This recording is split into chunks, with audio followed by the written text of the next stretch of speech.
সকাল সকাল আজ আমরা চললাম নৈহাটির বড় মার দর্শনে। আমি আর আমার বর দুজন মিলে চলে এসেছিলাম মেজে মাসি শাশুড়ির বাড়িতে।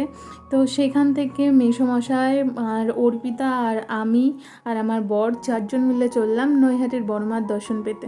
বড় মার মন্দিরের সামনে গিয়ে দেখলাম প্রচুর ভক্তের সমাগম, তো সেখানে প্রচুর লাইন পড়েছে। তাই আমি আর অর্পিতা দুজন মিলে একটা নদীর ঘাটে বসে আছি, আর আমার বর এখন লাইনে দাঁড়িয়ে আছে। আর আমিও কিছুক্ষণ পরে আমার বরের সাথে পুজোর লাইনে দাঁড়িয়ে পড়লাম, আর আমার সাথে সাথে অর্পিতাও চলে এসে এখন পুজোর লাইনে দাঁড়িয়ে পড়লো।